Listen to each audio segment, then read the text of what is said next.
Did you know that Disney has created a movie where rabbits can become police officers? You'll be amazed at how Judy breaks down all barriers. So let's watch this cute story. But first, make sure you are subscribed to my channel. Judy is a little rabbit who lives in a world full of predators. Although they are said to no longer pose a danger and can be trusted by prey, thousands of years ago, prey lived in terror of the predators, which were savage and ferocious. However, these predators have evolved and learned to control their biological instincts. Today, predators and prey coexist in harmony and all have the opportunity to pursue their dreams. A sheep can become an astronaut, a cheetah a lawyer, and Judy dreams of becoming a policeman. When her parents hear her dream, they get scared because they know that there has never been a police rabbit. This profession is reserved for predators. They try to make her give up her dream and dedicate herself to her carrot farm. However, Judy longs to move to Zootopia, the big city where everyone can get to do what they want. There are no limitations. Judy notices that Gideon, the school bully, has stolen some tickets from his classmates. He is a fox who takes advantage of the weakness of the sheep and rabbits. Despite her small size, Judy defends her friends and fights against Gideon. She manages to recover her friends' tickets,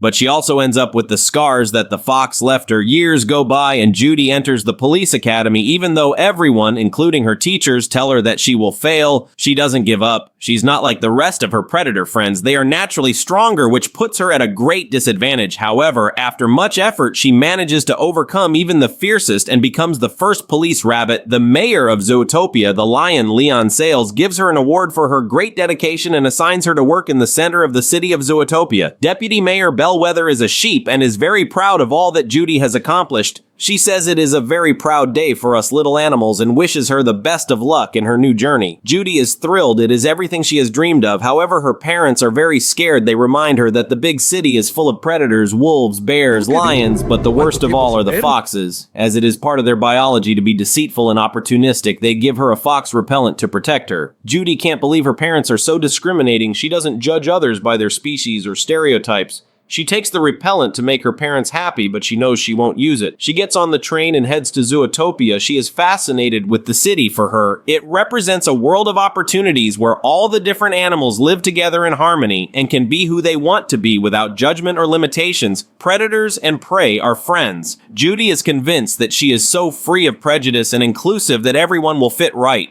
On her first day as a police officer, she gets up early and gets ready. She notices the fox repellent her parents gave her, but decides to leave it behind. She is better than that, however, something motivates her to go back and take it with her, just in case. At the police station, all the predators look at her in a derogatory manner. They don't understand why someone like Judy would be doing the same job as them. Chief Bogo is the worst of them all. He explains that 14 mammals are missing, all predators from a polar bear and a wolf to a small otter. He assigns duties and instructs all the predator officers to an area to continue the search. However, Judy has a special job in charge of parking meters. She tries to change Bogo's mind, but he is determined. He doesn't think she can deal with more than parking meters. Judy is very optimistic and determined, so she decides that if that is her job, then she will do it to perfection. When she finishes handing out tickets, she notices a fox walking down the street and something seems suspicious. He is not doing anything wrong, but Judy has a hunch. She sees him enter an ice cream store and decides to approach to inspect. He is next to her son trying to buy her ice cream, but the elephant in charge is refusing to sell it to her. Judy is waiting for the fox to become violent, so she starts to take her repellent. However, she observes the fox's son and is moved. She is outraged at the treatment the elephant is giving the fox. She decides to go over to help. She orders the manager to sell him the paddle he wants or else she will fine them. Judy even offers to pay for the paddle. The fox is extremely grateful to her, but Judy tells him it was nothing. It just outrages me to see people with such closed-minded and old-fashioned opinions about foxes.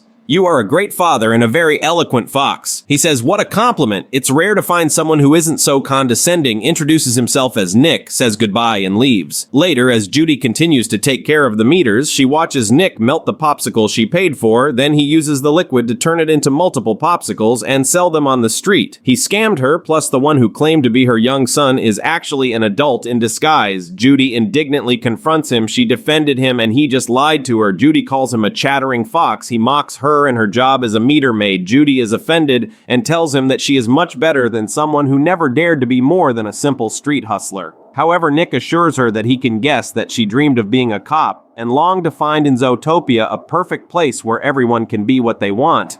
But he has bad news for her. That ideal place does not exist. In that city, you can only be what you already are. There are no possibilities for more. He tells her, I will always be a sly fox and you will always be a dumb bunny. Judy is offended and assures him that she is not a dumb bunny. The next day, Judy is still issuing parking tickets when a thief steals a store and flees with the merchandise. She sees it as the perfect opportunity to use her police skills, so she chases him through the city, causing a series of damages. In the middle of the chaos, a huge structure starts to fall down, about to crush a little mouse that was coming out of the beauty salon. Quickly, Judy intervenes and rescues the little mouse, saving her life. She continues the chase and finally manages to capture the thief. However, she does not receive the answer she wants.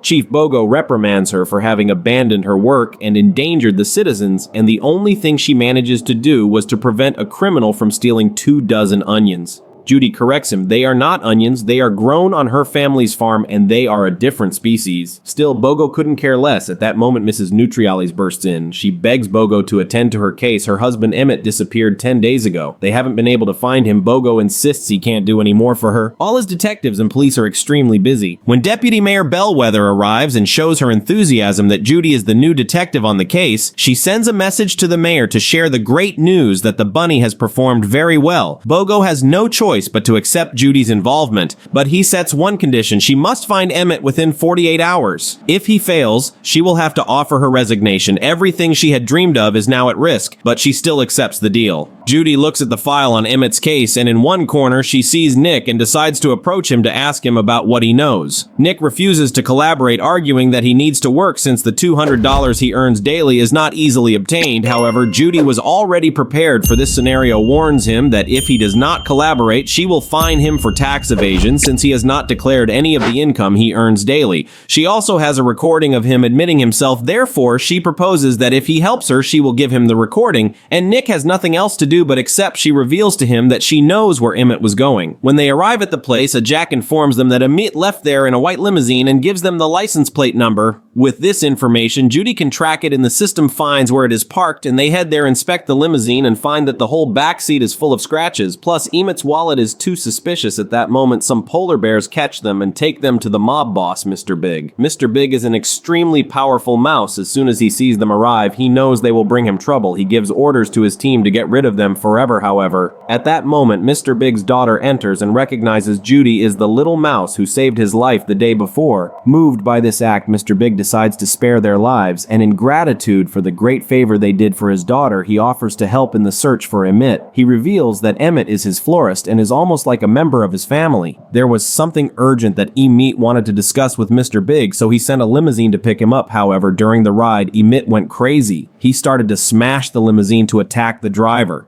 and then disappeared in the middle of the night. He doesn't know what happened to him, but he tells him, Judy, we may have evolved, but deep down we are all still animals. He suggests that they go talk to Mr. Spots, the driver who was transporting Emmett. Judy and Nick arrive at Mr. Spots' house, and he confirms what Mr. Big told them, and all of a sudden Emmett started to walk on all fours. He became wild and attacked him. The only thing Emmett was shouting was something about the howlers. He said it over and over again, the howlers, and all of a sudden, Spot starts to lose control. He becomes wild and attacks them. Judy and Nick run for their lives. Manches is about to catch Nick when Judy intervenes and rescues him. He can't believe it. She saved his life. They manage to capture Manches. Judy calls Bogo to inform him about what she has discovered and show him this creature that has returned to its most primitive state. Bogo is skeptical since it has been centuries since animals have behaved this way. Now they are civilized beings. However, to prove it, Judy tries to show Manches, but when they arrive to the place where they have arrested him, they discover that Manches has disappeared. He has escaped. Bogo is furious. He reminds Judy that before his failure now he must resign. She can't believe it. However, Nikki intervenes and affirms to Bogo that they still have 10 hours left to solve the case, and that's what they will do. They leave before Bogo can contradict them. Judy thanks him, and Nick gives her some advice. Never let them see that it affects you. Judy is surprised. She thought Nick didn't care what others thought of him, but realizes she was wrong. Nick shares with her his most vulnerable memory. When he was 8 years old, he dreamed of joining the Scout Guides. His mother saved enough to buy him a new uniform because he was determined to join, even though he was the only predator and the only fox. Little Nick went to the first meeting full of hope in front of his companions. All prisoners recited the oath of the Scout Guides. I promise to be brave, loyal, helpful, and reliable. However, the group did not trust him because he was a fox and could never be loyal or reliable. They caught him and immobilized him, and again against his will, they put a muzzle on him. They told him they would never be so foolish as to trust a fox. Nick ran out of there and began to cry. Nick tells Judy, that day I learned two things. One, that I would never again let them see that they succeeded in hurting me. And two, that if the world believes that a fox can only be deceitful and dishonest, it is no use trying to be something else. Nick comes up with an idea to see what happened to Mr. Manchus by reviewing the security cameras. They ask Deputy Mayor Bellwether for help to see the recordings. They observe how some wolves captured Manchus and took him to a strange building, and suddenly Judy connects the dots. Emmett kept mentioning the howlers. Surely he was referring to these wolves in that building must be Spots. Emmett and the rest of the predators that had disappeared enter the building without anyone seeing them and discover multiple cages in which are all the missing predators.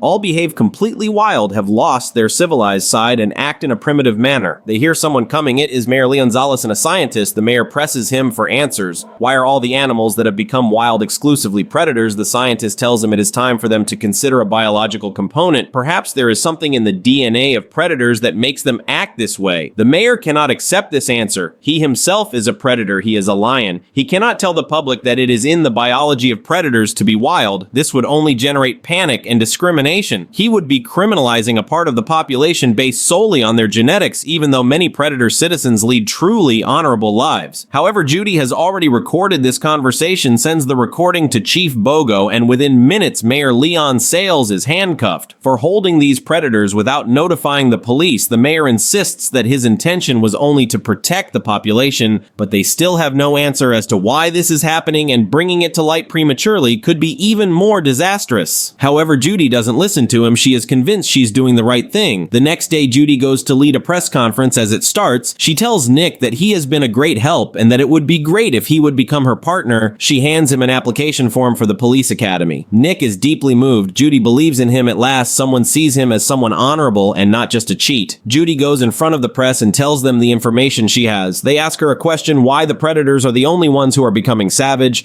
Judy does not have the complete information, but answers we do not know yet, but it could be related to their biology, some biological component, or their DNA. It seems that the predators are returning to their most primitive and savage instincts. This response generates commotion among reporters. Especially predators like Nick begin to worry that they are being criminalized because of their biology. Nick can't believe Judy said that he is hurt and furious. She explains to him that she was just stating the facts, not being able to size up the seriousness of her comments. She insists that the prey could not become wild like the predators, she tells him. But Nick, you are not like them. Nick freezes and asks her. So now there is a them. Judy tries to justify herself, but Nick can't forgive her. He also points out that he noticed the fox repellent she has been carrying since the day they met, feeling betrayed. Nick hands her the completed registration form and walks out of there. The whole city descends into chaos. Incidents of predators going wild increase and discrimination intensifies greatly. Predators are denied access to certain places. They suffer derogatory comments. They experience microaggressions and face acts of violence in the streets. Prey are frightened, and because of this, they begin to discriminate against all predators, regardless of the fact that most of these are honest and prudent people, and there is nothing the predators can do to make them see reason. They simply put up with the abuse because they don't want to cause any more trouble. Judy observes all the chaos that has arisen due to her actions, blames herself, and decides to resign. All she wanted was to make the world a better place, but she only empirates it, thus abandoning her dream of being a policeman. She returns home to work on her parents' farm, where she meets Gideon, who apologizes to her for teasing her when she was a child. Judy realizes that he has become a really admirable person. He has his own business and is very polite. He has become much more than she and her parents thought he would be. While her siblings are playing, her father tells them to avoid stepping on the howlers. Judy asks him what he means, and he explains that howlers are very dangerous plants that make people go crazy. Immediately, Judy realizes that those howlers are the ones that have made predators go wild. That is what Emmett was referring to. He quickly returns to Zootopia and finds Nick offering him a heartfelt apology, and Nick accepts it. Judy tells him what she discovered. They follow the clues and discover a sheep in a lab creating projectiles made from howlers. Someone created these projectiles to infect predators and make them go wild. However, a key question arises: who could be behind this plan? They manage to steal some of these projectiles to take as evidence to the police station. However, halfway there, they meet the now Mayor Bellwether. She congratulates them on their great work and suggests they turn the projectiles over to her, assuring them she will take care of the rest. And at this point, Judy realizes that she has been the mastermind behind all the attacks. Bellwether smiles cynically. She explains to Judy that she is on her same team, The prey have always been underestimated and undervalued. She is simply tired of being inferior to the predators when they only make up 10% of the population. Her whole plan has had one single purpose: to inspire hatred through fear. If the prey worked together, they could rule Zootopia. They would be unstoppable. Judy insists that her plan will never work, but Bellwether tells her that fear always works, at which point the police arrive, and although Bellwether tries to lie, Judy has already recorded her entire confession incriminating her. Without a doubt, Judy has succeeded. Peace returns to Zootopia, and they manage to develop an antidote for the Howlers. Nick enters the academy and becomes the first fox policeman. He and Judy will now be partners.